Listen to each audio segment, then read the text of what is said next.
Snow fell thick on the small street as Ethan Cole stood outside the restaurant, his hand gripping the car keys until his fingers went numb. He'd almost turned back, a single father, wearing an old jacket that smelled of engine oil, about to walk into his first date in years. He thought this would just be a decent evening, something warm in the middle of a freezing winter. But Ethan had no idea that the woman waiting for him inside wasn't just there for a date. She carried a different reason, and when the truth came out, everything he believed about love would change forever. The garage bay door rattled as Ethan pulled it down, the metal protesting against the cold. 6:15. He'd promised Noah he'd be home by 6:30 for dinner. The Honda Civic he'd been working on could wait until morning. Its owner, Mrs. Patterson, wouldn't mind. She never did. He locked up Cole's Auto Repair, not much of a name, but it was honest work, and headed to his truck. The heater took 3 tries before it coughed to life. 34 years old and still driving the same Ford his dad left him. Some inheritance. The drive home took 12 minutes through streets already turning white. Silver Creek in December looked like a postcard, the kind tourists bought at Helen's gift shop downtown. Ethan barely noticed anymore. Beauty didn't pay bills. Dad. Noah burst through the front door before Ethan even killed the engine. 6 years old, gap-toothed, wearing his dinosaur pajamas inside out again. "You're late." "I know, buddy. Sorry." Ethan scooped him up, feeling the boy's cold feet through his socks. "Did you finish your homework?" "Uncle Lucas helped me." "Lucas." Of course. Ethan's best friend since high school had a key to the house and used it liberally, especially on nights when Ethan worked late, which was most nights. Inside, Lucas stood at the stove, stirring something that smelled like actual food instead of the frozen dinners Ethan usually managed. "Chili," Lucas said without turning around. "And before you ask, yes, I used the mild seasoning. No, I didn't let him have soda. And yes, you owe me. Add it to the tab." Lucas finally turned. Wooden spoon pointed like a weapon. "Actually, we need to talk about that tab." Noah had already disappeared into the living room, his attention claimed by whatever cartoon he'd paused. Ethan hung his jacket on the hook by the door, next to Noah's school backpack and 3 winter coats in various sizes.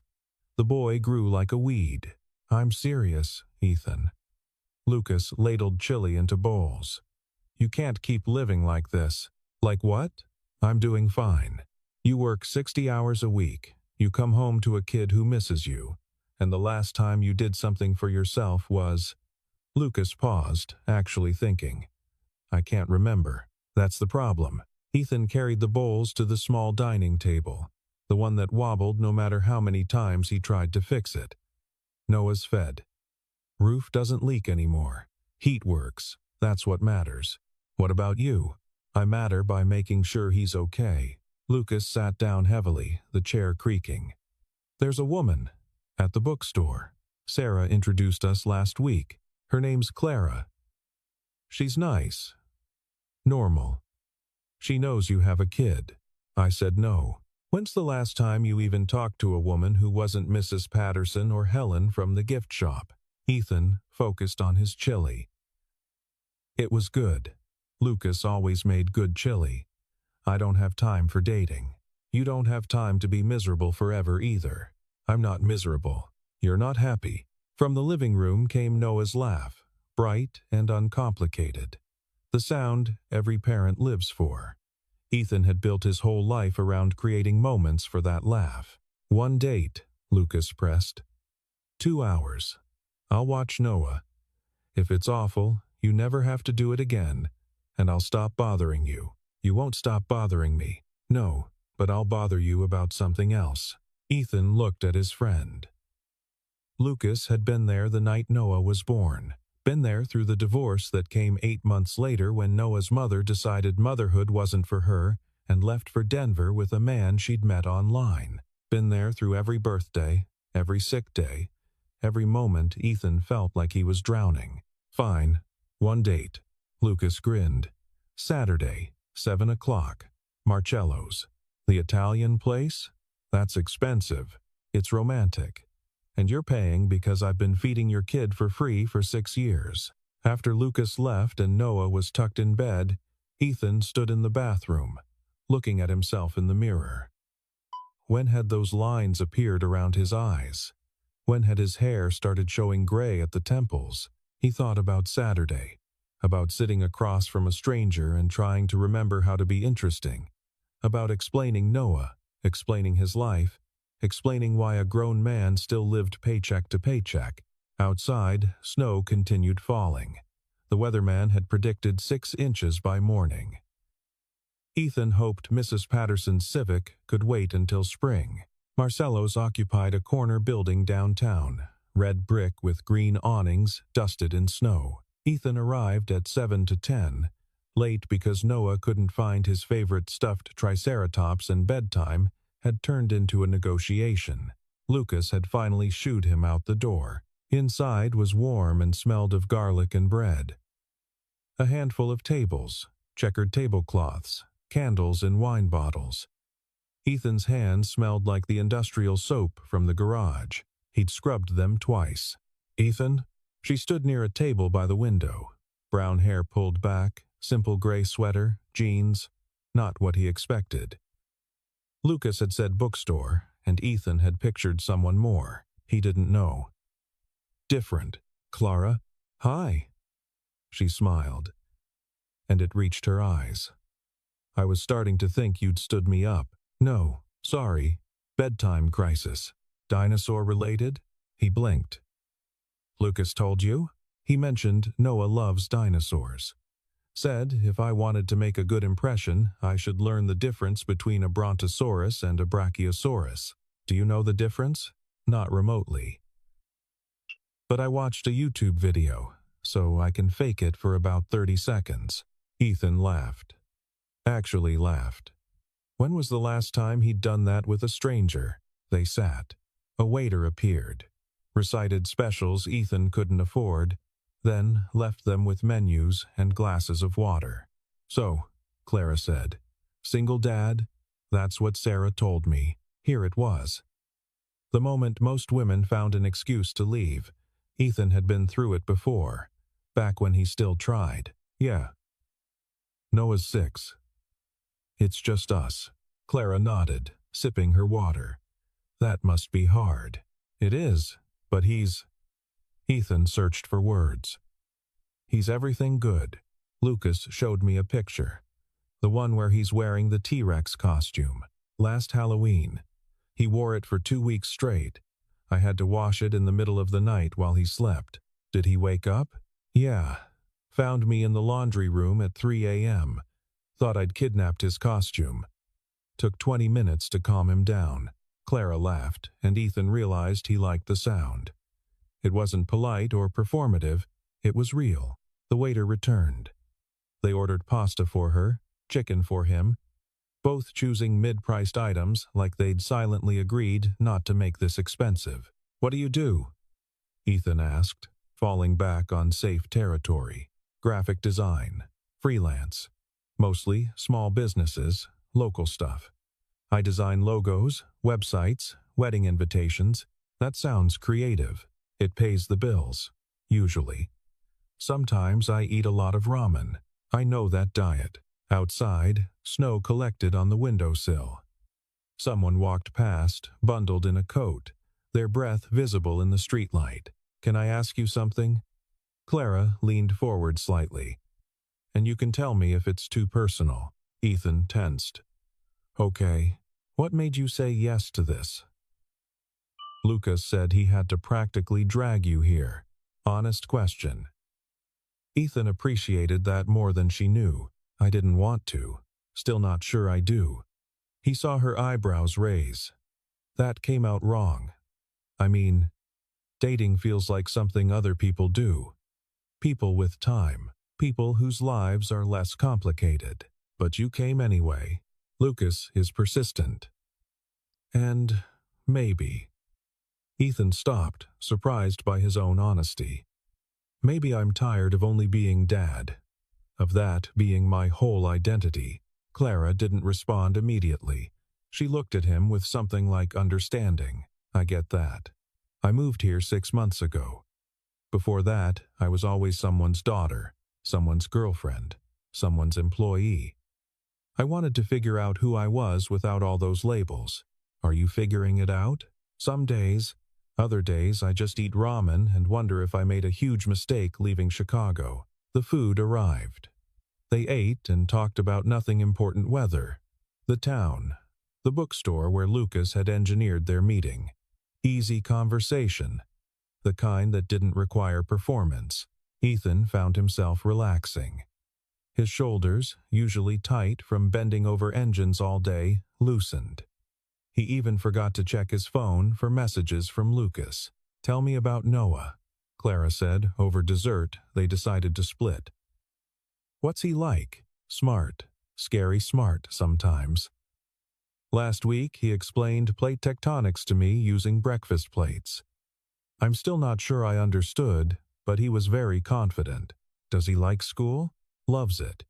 His teacher, Mrs. Hernandez, sends home notes about how he won't stop asking questions. I'm pretty sure she both loves and dreads him. Sounds like a good kid. The best kid." Ethan heard the pride in his own voice. "He's better than I deserve." "I doubt that." The check came. Ethan reached for it automatically, but Clara had her wallet out. "We can split it," she said. "You don't have to. I want to. This was nice. I'd like to do it again, and I don't want you to go broke on date number 1. Date number 1. Implying there might be a date number 2. Outside, the snow had intensified. The parking lot was white, their cars covered. They stood under the awning, breath fogging in the cold. "I should get back," Ethan said. "Lucas has work in the morning." "Of course." Clara pulled her coat tighter. "Thank you for not running when you heard about the dinosaur obsession." She smiled. "I like dinosaurs, and I like you. Simple, direct, no games." Ethan drove home through empty streets, wipers working overtime. The radio played something soft and forgettable. He didn't mind. His thoughts were elsewhere. When he got home, Lucas was asleep on the couch, television flickering. Ethan covered him with a blanket and went to check on Noah. The boy slept, sprawled across his bed. Triceratops clutched under one arm. In his own room, Ethan's phone buzzed. Made it home safely. Still thinking about that chocolate cake. "Clara." He saved her number and typed back. "Same." The cake was good too. Outside, snow continued falling. But, for the first time in years, Ethan went to sleep thinking about something other than tomorrow's problems. The second date happened 4 days later at the coffee shop, Clara suggested, a place called Morning Grounds that Ethan had driven past 100 times but never entered. Too expensive for his usual gas station coffee routine. "Try this," Clara said, sliding a mug across to him. "It's their winter special." Ethan sipped. Warm, sweet, better than it had any right to be. "That's actually good. Don't sound so surprised. I usually drink whatever's cheapest." "I know. Lucas warned me you'd order black coffee and nothing else." "Lucas talks too much. He cares about you. That's nice." They sat in the back corner, away from the handful of other customers. Outside, the morning was bright and cold, sun glinting off yesterday's snow. "How's Noah?" Clara asked. "He lost another tooth yesterday.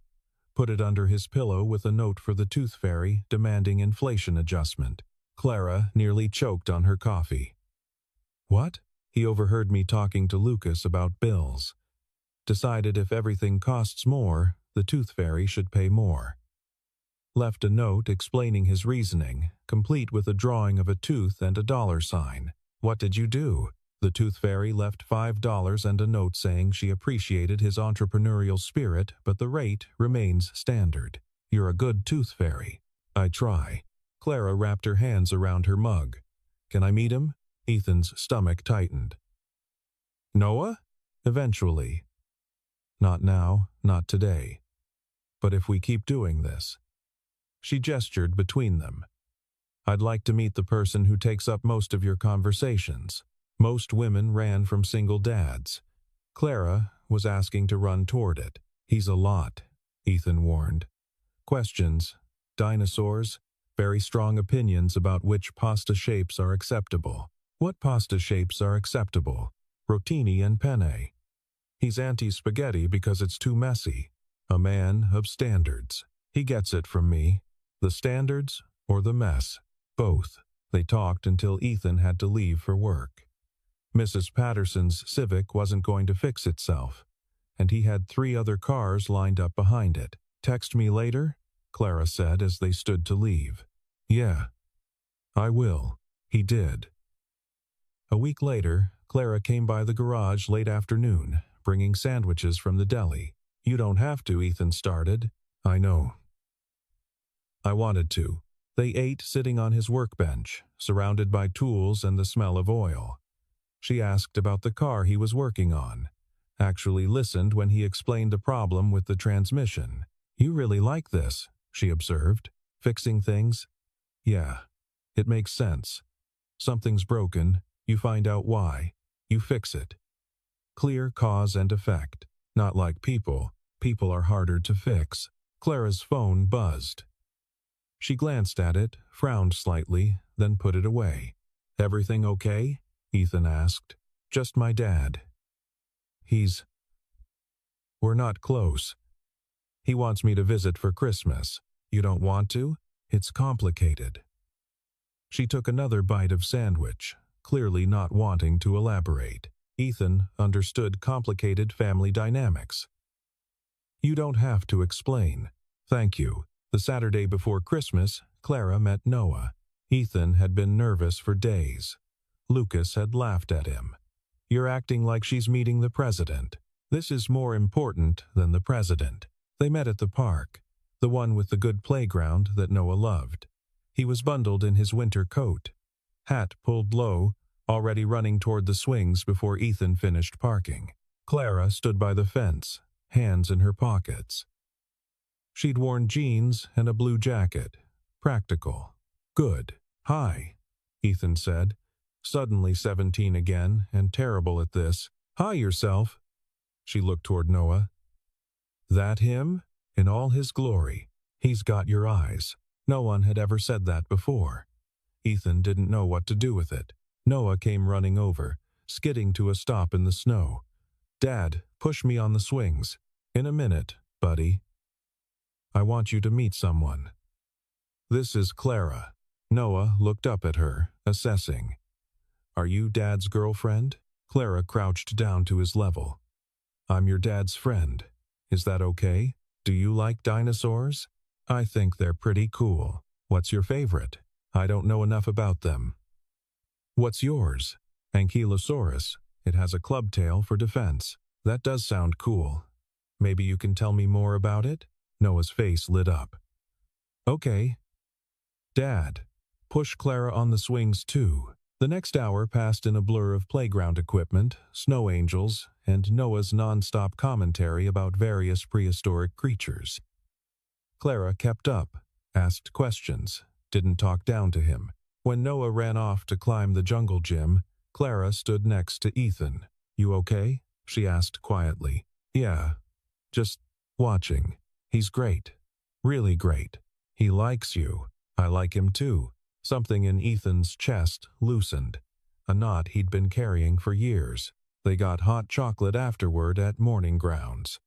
Noah sat between them, covered in snow and happiness, explaining why the T-Rex wasn't actually the biggest predator. The Spinosaurus was bigger, he insisted, marshmallows ringing his mouth. Really? Clara leaned in, genuinely interested. Tell me more. Ethan watched them talk and thought. This is what I've been missing. That night, after Noah was asleep, Clara sat on Ethan's couch for the first time. The house was small, cluttered with life, Noah's drawings on the fridge, toys scattered despite Ethan's best efforts, dishes in the sink he'd get to tomorrow. Sorry about the mess, he said. It's not messy. It's lived in. There's a difference. She fit here, Ethan realized. In his house, in his life, with Noah. It should have terrified him. Instead, it felt right. "I'm glad you stayed," he said. "I'm glad you let me." Outside, fresh snow began to fall. Inside, something new and fragile was taking root. Christmas came quietly.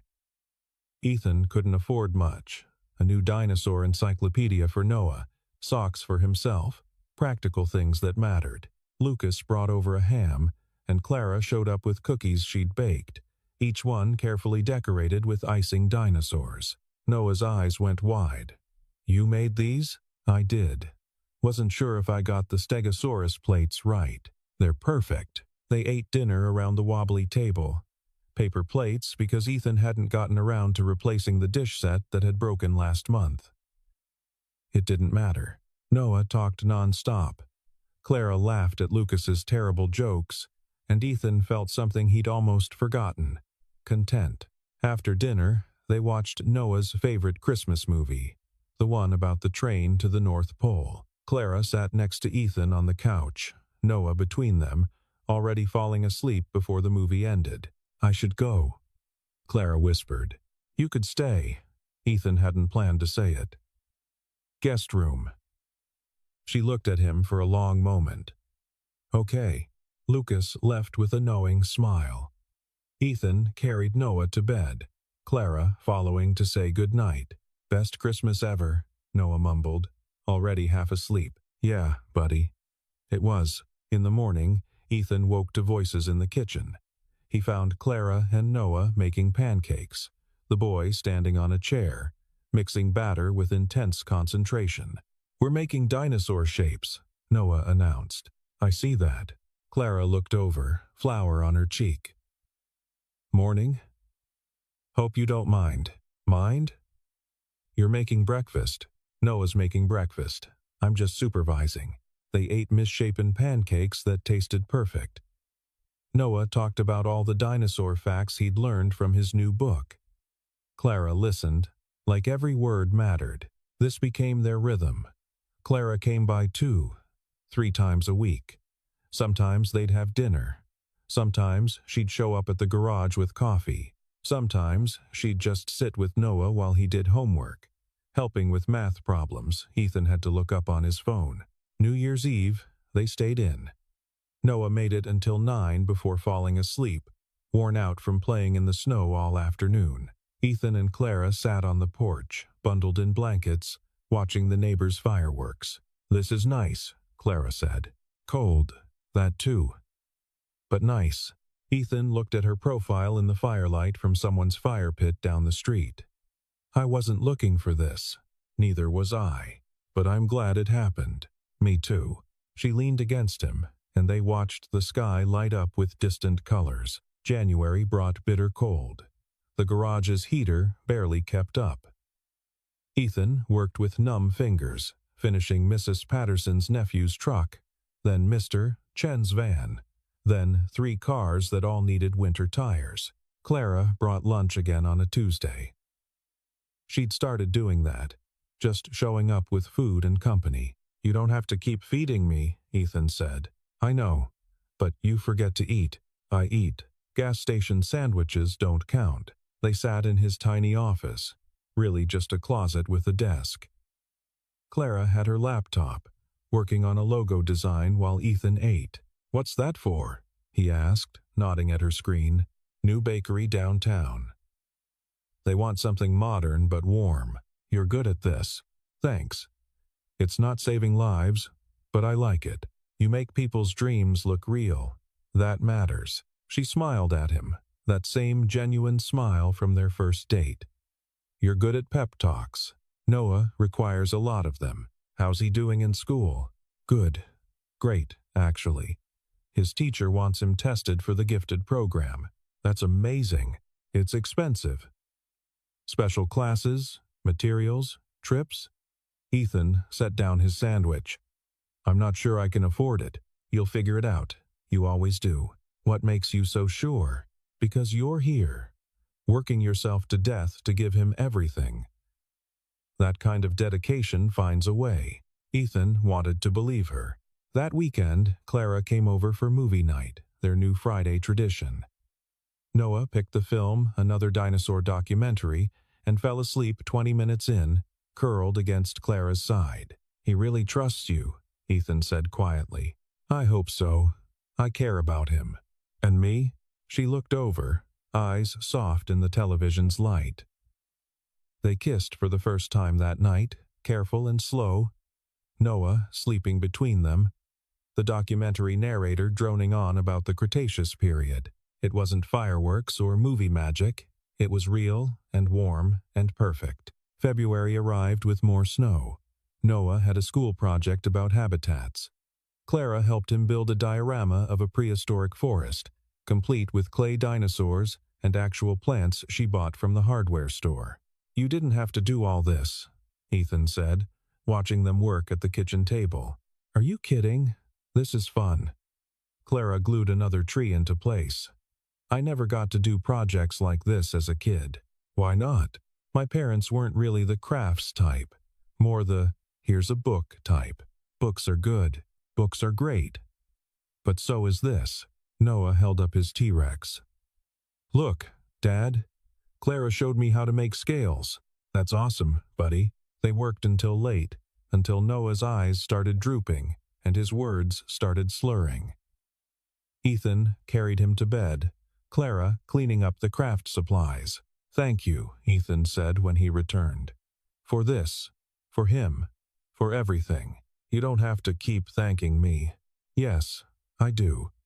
You didn't sign up for instant family." Clara set down the glue stick, turned to face him fully. The words hung between them, heavy with meaning. "Clara, I know it's fast. I know it's complicated. But I'm not going anywhere, Ethan. Unless you want me to." "I don't want you to." "Then stop worrying so much." Easy to say, harder to do. Ethan had learned the hard way that good things didn't last, that people left, but Clara stayed. Through February's cold and March's first thaw, she stayed, became part of their routine, their life, their family. Noah's diorama won first place. He was so proud he could barely stand still during the presentation. Clara took pictures, cheering louder than any other parent. "That's my boy," Ethan whispered to her. "That's our boy," she whispered back. "Our." The word settled into Ethan's chest, warm and right. March brought an early warmth, snow melting into slush. Noah turned 7 with a dinosaur-themed party in the garage. Lucas brought a cake, Clara organized games, and 12 kids ran wild among the car bays, while Ethan wondered what he'd been thinking, agreeing to this. But Noah's joy made it worth every chaotic minute. That night, after everyone left and Noah crashed from sugar, Ethan and Clara sat on the porch steps. "I love you," he said. Hadn't planned it. The words just came. Clara looked at him, eyes bright. "I love you too. You sure? Because this comes with a lot. Single dad, broke most of the time, a kid with more energy than sense. I'm sure." She took his hand. "I've never been more sure of anything." The world felt wider somehow, full of possibility. The call came on a Tuesday in late March, after the snow had finally melted but before the world had fully woken from winter. Clara's phone rang during dinner. She glanced at it, frowned, let it go to voicemail. It rang again immediately. "I should take this," she said, already standing. "It's my dad's neighbor." She walked into the living room. Ethan could hear her voice through the wall, couldn't make out words but understood the tone. Something was wrong. Noah kept talking about school, oblivious, explaining why his friend Marcus was wrong about velociraptors. Ethan nodded automatically, attention divided. Clara came back 5 minutes later. Her face was pale. "I have to go." "What happened?" "My dad, he had a stroke. They're at the hospital in Northlake." "Northlake. 4 hours north, near the Canadian border." "Okay, I'll drive you." "No, you can't. Noah has school, you have work. Clara, you can't drive 4 hours alone after news like that." "I have to." "He's alone there. My mom died 3 years ago. There's no one else." She was already gathering her things, jacket, purse, keys she'd left on the counter, moving on autopilot. At least wait until morning, Ethan tried. The roads. I can't wait. Her hands were shaking. I need to go now. He understood. If it were Noah, wild horses couldn't stop him. Call me when you get there. Promise. I promise. She hugged Noah quickly, kissed Ethan's cheek, and was gone. He heard her car start, pull away, taillights disappearing down the street. Noah looked up. Is Clara okay? She will be. Her dad's sick. She needs to take care of him. Oh. Noah processed this. When will she come back? Soon, buddy. Real soon. But Ethan felt uneasy. Something in Clara's eyes had looked distant, already gone. She called at midnight. Ethan had been lying awake. Phone on the nightstand. Hey. Her voice was rough. Made it. How is he? Stable. He's sleeping. Stroke was severe. They don't know yet about permanent damage. I'm sorry. Me too. A pause. Ethan, I might be here a while. That's okay. Do what you need to do. Noah's birthday is next month. Don't worry about that now. But I wanted to. Clara. Take care of your dad. We'll figure out the rest. He heard her exhale. I love you. I love you too. Try to sleep. 3 days passed. Clara called every night, voice getting thinner each time. Her dad was improving slowly. They were talking about rehabilitation, months of recovery. The house is a mess, she said on day 4. He's been living alone, letting everything go. I'm trying to clean, organize, but there's so much. Can you hire someone? With what money? His insurance barely covers the hospital. Ethan knew that feeling. Just do what you can. A week became 2. Clara came back for a weekend. Dark circles under her eyes, thinner than before. I can't stay, she said. I'm sorry. The rehab facility is overwhelmed. If I'm not there to push them, he doesn't get the therapy he needs. I understand. He did understand. But it still felt like losing her. Noah cried that night. Why can't Clara stay? She has to help her dad, like I take care of you. But we need her too. I know, buddy.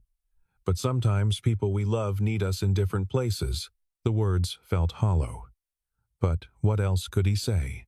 3 weeks. 4. Clara's calls came less frequently. Not because she didn't care, Ethan knew, but because she was drowning. I'm so tired, she admitted one night, voice breaking. He needs full-time care. The facility can only do so much. I'm there every day, all day, then back to his house to clean, pay bills, deal with insurance. Can I help? You're 4 hours away with a kid. Unless you can clone yourself? No. I'm sorry. Don't be. This isn't your fault. It's just life. Life. The thing that happened while you were making other plans. April brought Noah's 8th birthday. Clara video called, sang happy birthday over glitchy connection. Noah smiled, but Ethan could see it didn't reach his eyes. After the call ended, Noah asked, Is Clara coming back? When? I don't know. Did we do something wrong? The question gutted him. No, buddy, no. This isn't about us. Then why does it feel bad? Because we miss her. But missing someone doesn't mean they don't love us. He hoped that was true. May. The snow was completely gone now. Trees budded. The world woke up. But Clara stayed in Northlake. He's getting better, she said during one of their increasingly rare calls. Slowly. He might be able to come home in a few weeks. That's good. Yeah. She didn't sound happy about it. Clara. What's wrong? Silence. Then, I'm scared. Of what?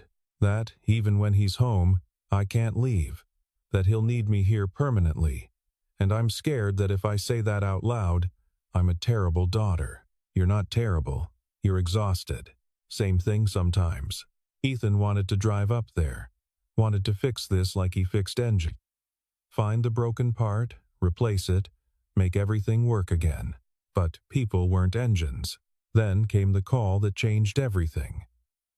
Late May, storm clouds building outside. Ethan was closing up the garage when his phone rang. Unknown number. Hello? Is this Ethan Cole? This is Regional Hospital in Northlake. Clara Bennett was in an accident. You're listed as her emergency contact. The world tilted. What happened? Car accident. She's stable, but we need you to come in. Can you get here? Yes, I'm coming. I'm coming now. He called Lucas while running to his truck. His hands shook so badly he could barely dial. I need you to watch Noah. Now. What's wrong? Clara's in the hospital. Car accident. I have to go. I'm coming over. Drive safe. You hear me? Don't make me come get you too. The drive to Northlake was the longest 4 hours of Ethan's life. He drove through a building storm, rain hammering the windshield, his mind racing through possibilities. Each one worse than the last. She had to be okay. She had to. He couldn't lose her. Couldn't explain to Noah why another person they loved had left. He drove through rain that turned to sleet, through darkness that seemed endless, through a world that had suddenly become hostile. And he prayed for the first time in years, prayed to whoever might be listening, prayed that when he got there, she'd still be there to hold. The hospital was too bright, too clean, smelling of antiseptic and fear. Ethan gave Clara's name at the desk, his voice barely working. Second floor, room 237. Elevators that way. He took the stairs. Couldn't stand still long enough for an elevator. Room 237. The door was partially open. He knocked anyway, heard a voice say, "Come in." Clara lay in the bed, face pale against white sheets. Bandages on her left arm, a bruise spreading purple across her cheek, but alive. Breathing. There, Ethan. Her voice cracked. He was across the room before he knew he'd moved, taking her hand carefully, afraid she might break. You're okay. Couple broken ribs, mild concussion. Totaled my car. I don't care about the car. I do. It was paid off. Classic Clara. Worried about practical things even now. What happened? Tired. So tired. Was driving back from the rehab facility. Hadn't slept in 2 days. Next thing I knew, I was off the road. Jesus, Clara. I'm okay. Really. It looks worse than it is. A nurse came in to check vitals. Efficient, kind, explained that Clara needed to stay overnight for observation. Possible overnight became maybe 2 nights, depending on the concussion. After the nurse left, Ethan sat in the plastic chair next to the bed, still holding Clara's hand. Your dad? He asked. At the facility. I called. He doesn't really understand what happened. The stroke affected his comprehension. I'm sorry. Me too. I know. I can't do this anymore. Then don't. Come home. He's my dad. And you're killing yourself. He has no one else. What about you? Don't you count? She turned away, looking at the window where rain still fell. I don't know anymore. Ethan wanted to fix this, wanted to make it better, but he didn't know how. What do you need? I don't know. More time. More energy. A miracle. I'll stay. As long as you need. You can't. Noah. Lucas has him. School's almost out. We'll figure it out. Ethan, I'm not leaving you here alone. She looked at him finally, tears spilling over. I'm not her. What?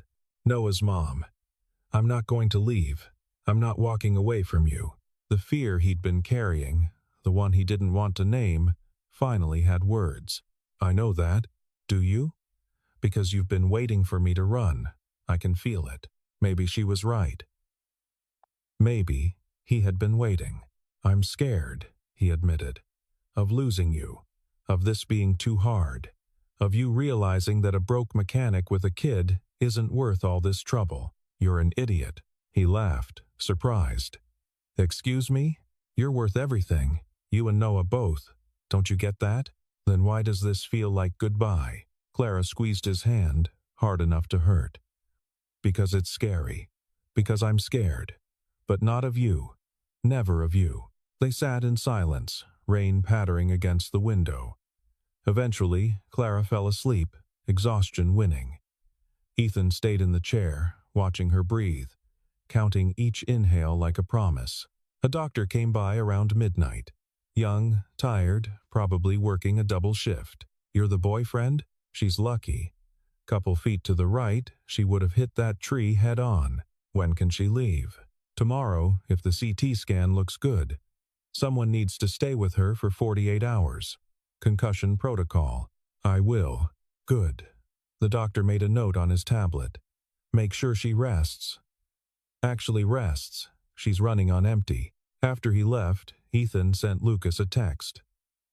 She's okay. I'll call tomorrow. The reply came immediately. Noah's asleep. Take your time. We're fine. But were they? Was anyone fine? Morning came gray and damp. Clara woke slowly, confused until she remembered where she was. You stayed. Of course I stayed. You should go home. Not yet. The CT scan came back clear. They were discharged by noon with instructions for rest and follow-up. Clara moved slowly, carefully.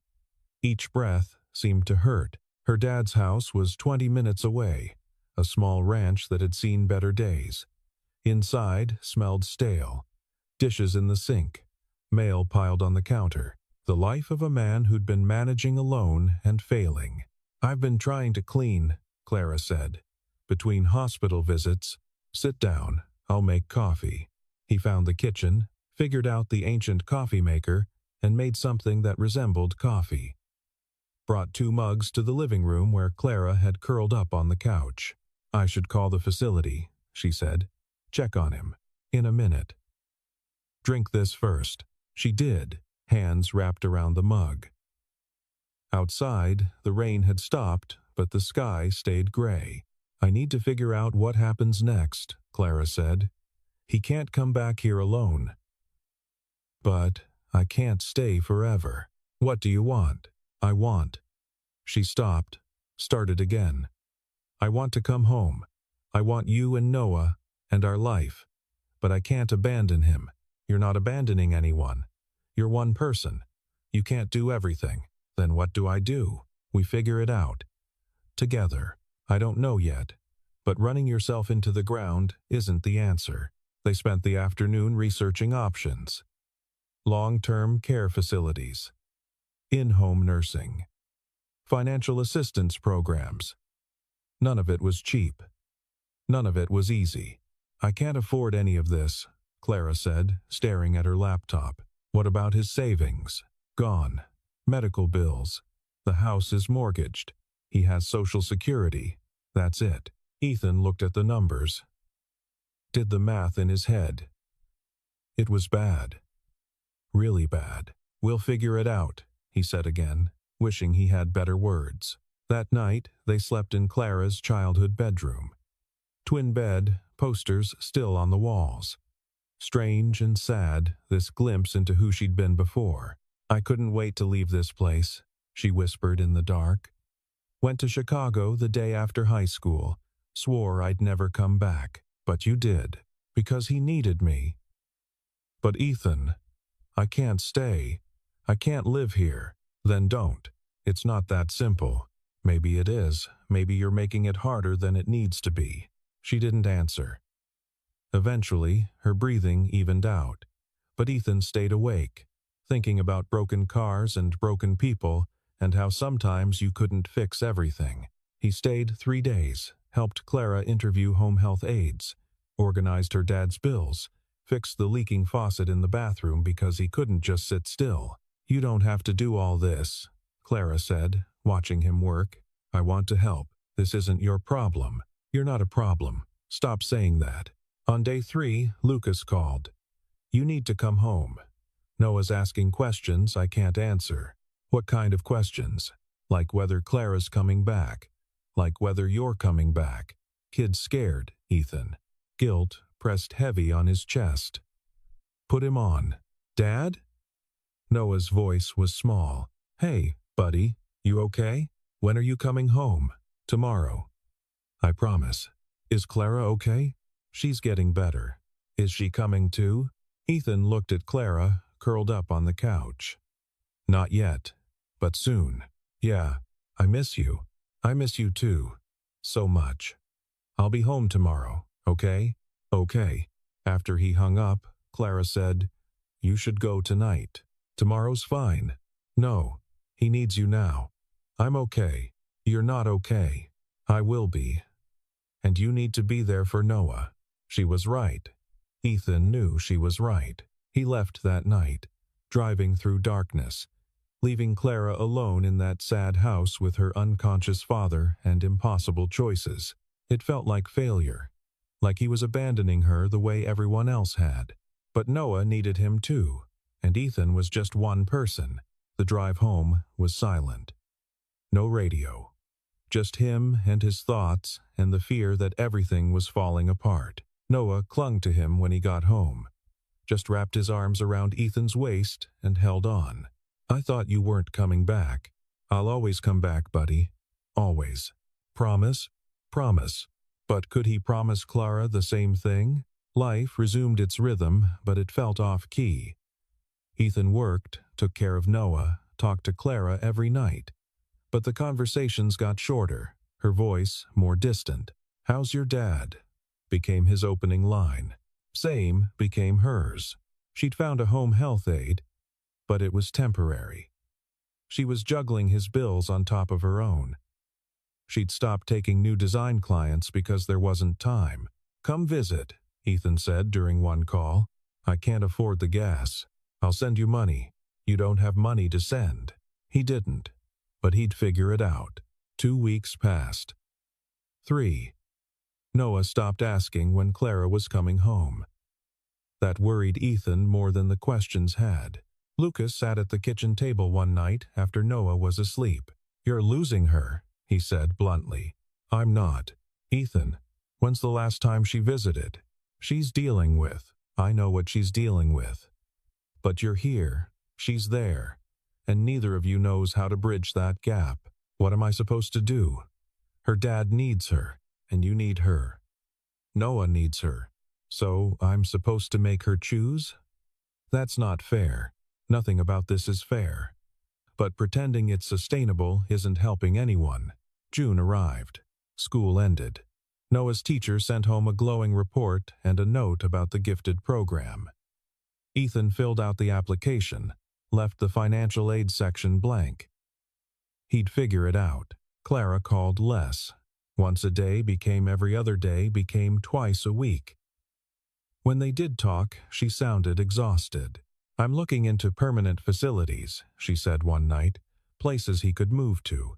But the waiting lists are long. How long? Months. Maybe a year. And until then, I don't know. The silence stretched between them. 4 hours of physical distance felt like miles of emotional separation. I miss you, Ethan said. I miss you too. Come home, even just for a weekend. I can't, Clara. I just can't, okay? Every time I think about leaving, even for a day, I feel guilty. He's my dad. He's alone. I'm all he has. What about us? You're different. Why? Because we can survive the distance? We shouldn't have to. I don't know what you want me to say. I want you to say you're coming back, that we matter enough. That's not fair. None of this is fair. They hung up angry for the first time. Ethan stared at his phone, wanting to call back. Too proud or scared or tired to do it. Noah found him on the porch. You okay, Dad? Yeah, buddy. You don't look okay. When had his kid become so perceptive? Just grown-up stuff. Nothing for you to worry about. Is it about Clara? It's complicated. Noah sat next to him on the steps. I heard you fighting. We weren't fighting. Sounded like fighting. Ethan pulled his son close. Sometimes people who love each other disagree. It doesn't mean they stop loving each other. Does Clara still love us? Yes. Absolutely yes. Then why doesn't she come home? How do you explain adult obligations to a 7-year-old? How do you make him understand that love doesn't always conquer logistics? Sometimes people have to make really hard choices. Clara's taking care of her dad like I take care of you. That's what family does. But she's our family too. Yeah, buddy, she is. July. The hottest month. The garage was an oven. Ethan worked through it, barely noticing. Clara's calls became once a week. Always brief. Always exhausted. I got accepted into a permanent care facility, she said one Thursday. He can move in September. That's good. Yeah. She didn't sound happy. And then I can come home. For real? For real. Hope flickered in his chest. We can wait until September. Can you? Yes. If that's what you need. I don't know what I need anymore, Ethan. I'm so tired. All the time. And I feel guilty when I'm not here. And I feel guilty when I am because I'm thinking about you and Noah. Don't feel guilty about thinking about us. I can't help it. Clara, I have to go. The ade's leaving and I need to give Dad his medication. I love you. A pause. I love you too. But it sounded different. Worn thin. August brought Noah's school supply list and a reminder about the gifted program. Ethan hadn't heard back about financial aid. Probably a no. Lucas took Noah to the movies so Ethan could work late on a particularly difficult transmission. When he finally got home, it was after 10. His phone had 3 missed calls, all from Clara. He called back immediately. She answered on the first ring. I can't do this anymore. Ethan's heart stopped. Can't do what? This. The distance. The waiting. It's not fair to you. What are you saying? I'm saying I can't be what you need right now. I can't be there for you and Noah. And it's not right to keep you waiting for something that might never happen. September. September is a maybe. The facility might not work. He might need more care. And I can't keep promising I'll come home when I don't know if I can keep that promise. So you're breaking up with me? I'm setting you free. I don't want to be free. I want you. You deserve someone who can actually be there. I deserve you. He heard her crying. Quiet. Trying to hide it. I'm sorry, she whispered. I'm so sorry. But this is the right thing. For who? For all of us. Don't do this. I already did. Goodbye, Ethan. She hung up. He called back. It went straight to voicemail. Called again. No response. He sat on the porch steps, the same place he'd sat with Noah, the same place he'd kissed Clara for the first time. And he felt something break inside. Not dramatic, not cinematic, just a quiet crumbling of something he'd started to believe in.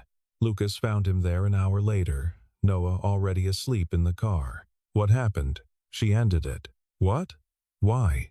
Because she's there, and we're here, and she doesn't think she can fix it. That's stupid. Is it? Maybe she's right. Maybe this was always going to end this way. Don't give up. She already did. Lucas carried Noah inside, got him into bed. When he came back out, Ethan was still sitting in the same spot. You love her. Doesn't matter. Of course it matters. Not if she won't fight for us. She is fighting, just in a different direction. Same result, though. Lucas sat next to him. So what are you going to do? What can I do? She made her choice. And you're just accepting it? What else is there? You could fight back. Tell her she's wrong. Tell her you'll wait however long it takes. I did tell her that.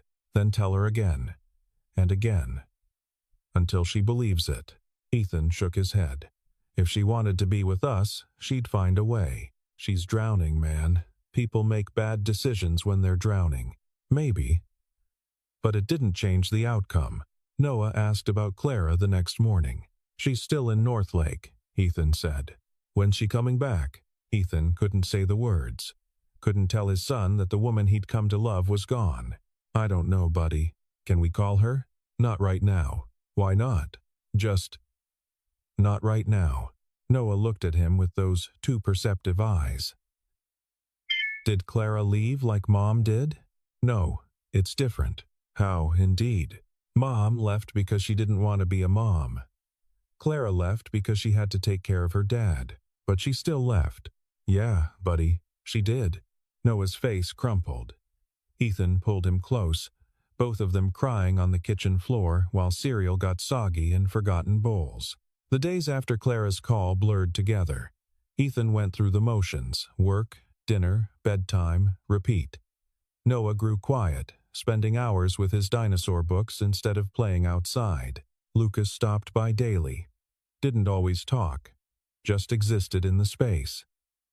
Sometimes that helped. Sometimes nothing helped. You should eat, Lucas said one evening, looking at the untouched sandwich on Ethan's workbench. Not hungry. You haven't been hungry in a week. I'll eat later. He didn't. At night, Ethan lay in bed, staring at his phone.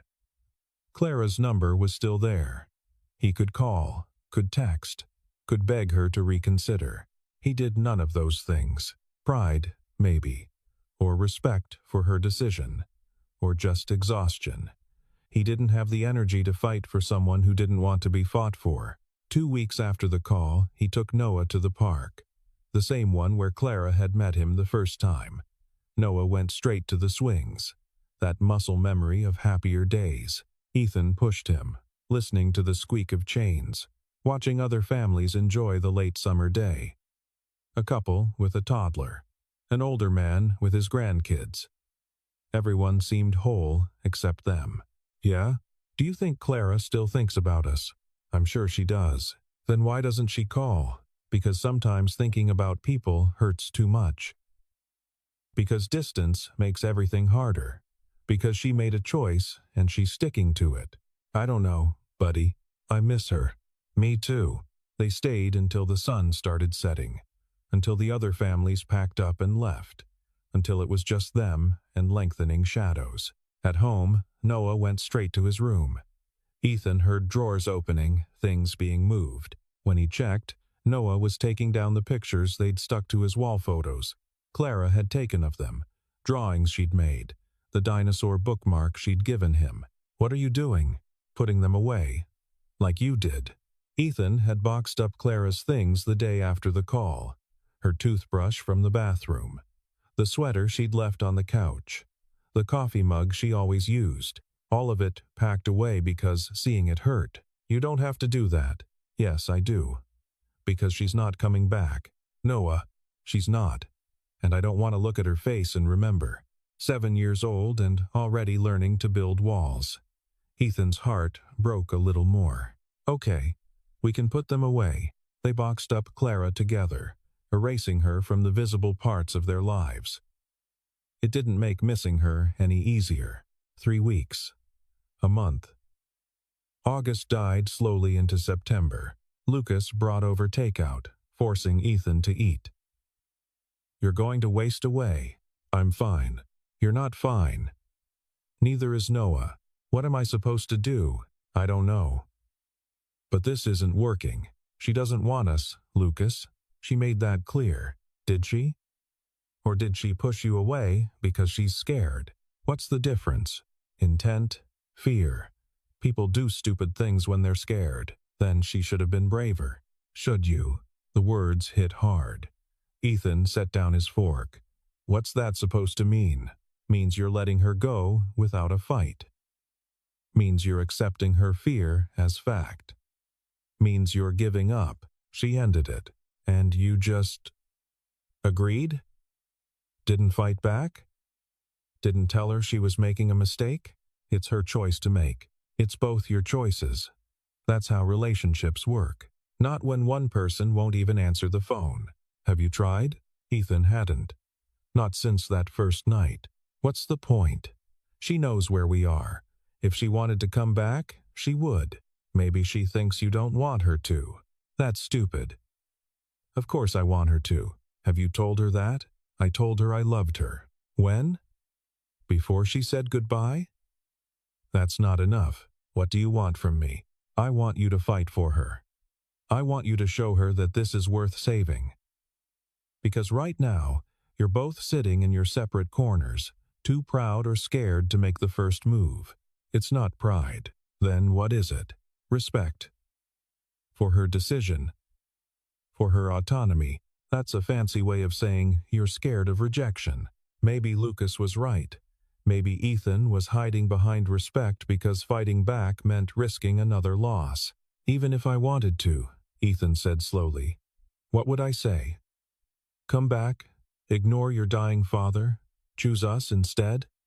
That makes me the asshole. No one's asking her to ignore her father.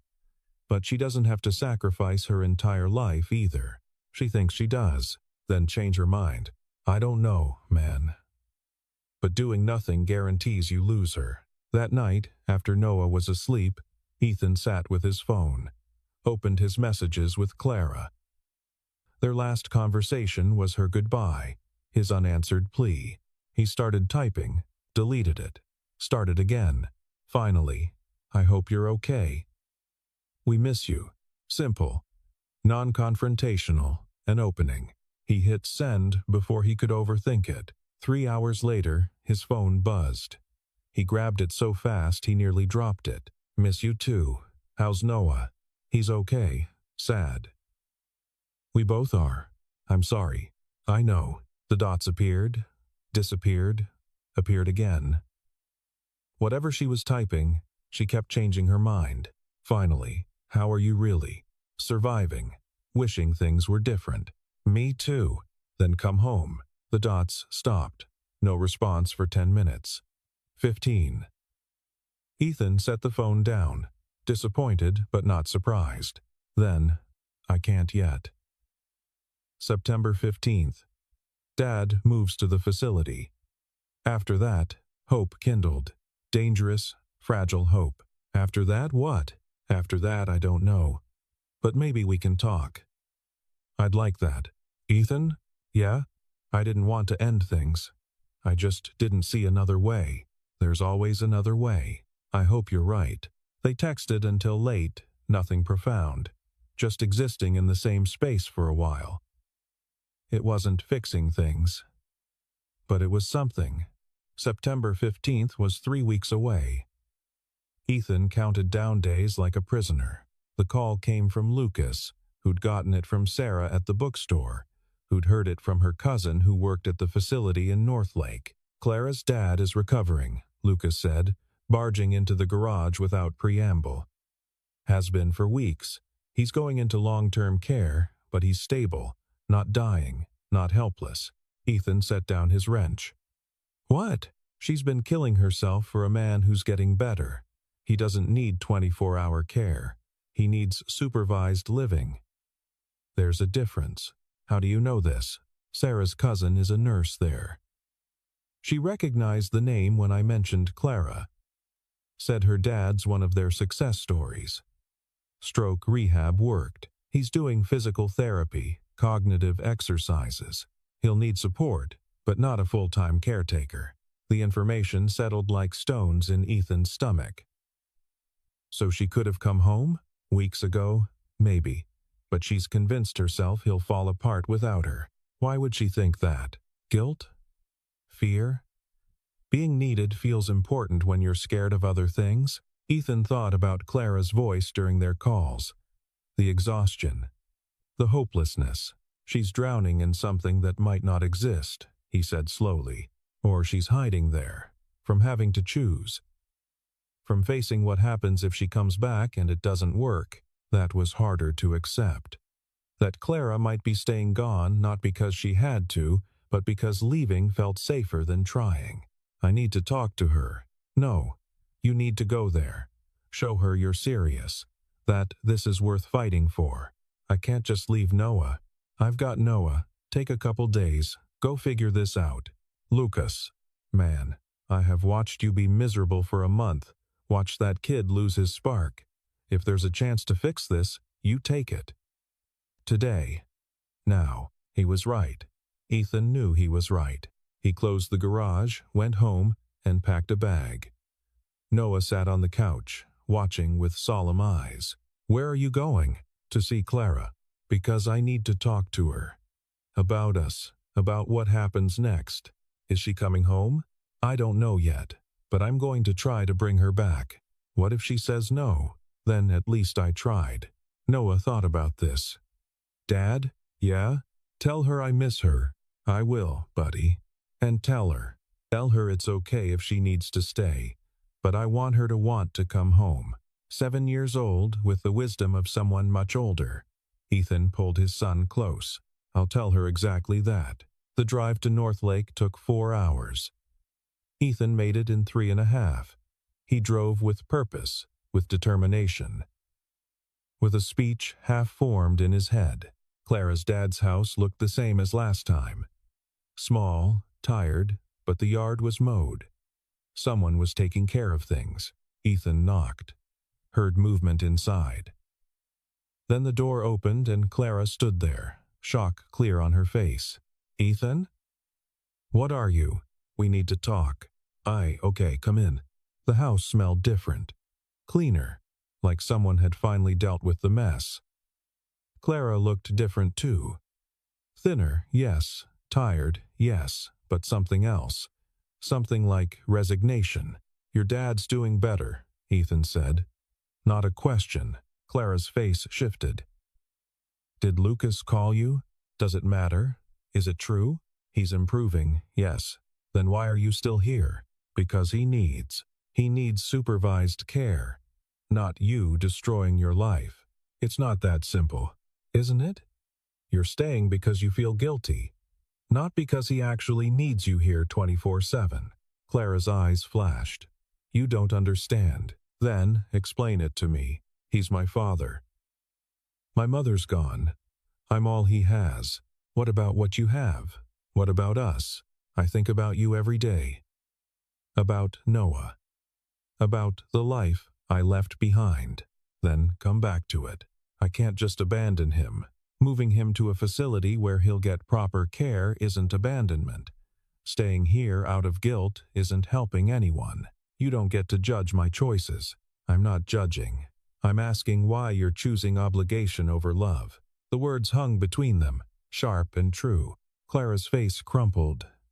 Because if I choose you and it doesn't work, I've sacrificed everything for nothing. But if I stay here, at least I'm doing the right thing. There it was, the truth under the guilt. You're scared, Ethan said softly. Of course I'm scared. I love you. I love Noah. But what if I come back and you realize I'm not worth all this trouble?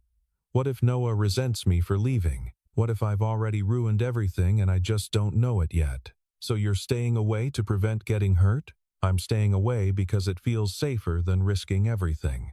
That's not love. That's cowardice. She flinched. That's not fair. Neither is giving up on us without even trying. I'm not giving up. You said goodbye. You stopped calling. You've been hiding up here while we fell apart. What do you call that? I call it protecting myself. From what? From people who love you? From getting my heart broken. The words echoed in the small house. Clara wrapped her arms around herself, tears streaming. I've already been broken, she whispered. By my mother dying, by my father needing me, by feeling inadequate no matter what I do. I can't survive losing you, too. Ethan crossed the room, pulled her into his arms. She resisted for a second, then collapsed against him. You're not going to lose me. You don't know that. I do. Because I'm not leaving. Because I drove 4 hours to tell you that you're wrong. That we're worth fighting for. That being scared is fine, but giving up isn't. I don't know how to do this. Neither do I. But we figure it out together. What if it's too late? It's not. I'm here. You're here. That means it's not too late. They stood there, holding each other, both crying. Outside, the sun was setting. Inside, something was finally breaking open. I'm so tired, Clara said against his chest. I know. I don't know if I can do this. Yes, you can. You've been doing it alone. Now let me help. Come home. Not today, not tomorrow, but soon. When your dad's settled. Come home and let us take care of you for once. That's not fair to you. Let me decide what's fair to me." She pulled back, looked up at him with red-rimmed eyes. "What if I mess it up? Then we'll unmess it. Together. You make it sound so simple. Maybe it is. Maybe we're both making it harder than it needs to be. I've missed you so much. Then stop missing me. Come home." Ethan stayed in Northlake for 2 days. He met Clara's father, who was indeed recovering well, still needed support, still had challenges, but was mobile, communicative, and capable of much more than Clara had led him to believe. "You must be the mechanic," Mr. Bennett said, shaking Ethan's hand with surprising strength. "Yes, sir. She talks about you." "About your boy, does she?" "All the time. Guilty about it, but can't help herself." He looked at his daughter with clear eyes. "I keep telling her to go. She won't listen. Clara, honey, I'm old. I had a stroke. But I'm not dying. This facility is good. They'll take care of me. You need to take care of you. No buts. You've put your life on hold long enough." Later, sitting in Clara's childhood room, Ethan said, "Even your dad thinks you should come home. He's just being nice. He's telling the truth. You've done everything you can. Now it's time to let the professionals handle the rest. What if something happens to him after I leave? Then you come back. For a visit. For an emergency. But you don't put your life on hold indefinitely for what-ifs. When did you become so wise?" "When I almost lost you." The day before Ethan left, they visited the facility where Mr. Bennett would be moving. Clean, professional, caring staff. He'd have his own room, scheduled activities, regular medical care. "It's nice," Clara admitted. "It's perfect. He'll be safe and cared for. I still feel guilty. You're allowed to feel guilty. Just don't let it make your decisions. What if he needs me and I'm not here? He has a phone. You have a car. It's 4 hours, not 400. She knew he was right. Ethan could see her working through it, dismantling the excuses she'd built. That night, they lay in the twin bed, pressed close by necessity. "Come home with me," Ethan said. "Tomorrow, I can't." "Not yet. He moves in on the 15th. I need to make sure he's settled." "Okay." "You don't have to. I want to. We'll pack up your stuff, load the car, and bring you home. Together. What about work?" "I'll figure it out. This is more important." "Ethan, Clara, stop. Stop making excuses. Stop finding reasons why it won't work. Just say yes." She was quiet for a long moment. Then, "Yes? Yeah? Yeah." Relief flooded through him. "Promise? Promise." He left the next morning, Noah, to get back to work, waiting. But this time, when he drove away, it wasn't an ending. It was a bridge to what came next. September 15th arrived cold and bright, first hint of autumn in the air. Ethan had loaded up his truck the night before with blankets and boxes, ready to haul Clara's belongings. Lucas had Noah for the weekend. "Take your time. We'll be fine. Thanks, man. Just bring her home." "I will." The drive felt different this time. Lighter. Hopeful. Ethan had the radio on, singing along badly to songs he didn't know all the words to. He pulled up to the house at noon. Clara was on the porch, suitcases already packed. She looked up as he got out of the truck, and her smile hit him like sunlight. "Ready?" he called. So ready. They loaded the truck quickly. Not much to take, she'd been living light, ready to leave, but not admitting it. Within an hour, everything she owned was packed. Mr. Bennett sat in his wheelchair on the porch, watching. "Take care of my girl," he said to Ethan. "Yes, sir. And young man, thank you for not giving up on her." "Never." Clara hugged her father goodbye. "I'll call you every week. Don't make promises you can't keep." "I'll keep this one." "Then go. Get out of here before the weather turns." They got in the truck, Clara in the passenger seat. She looked back once as they pulled away, then forward.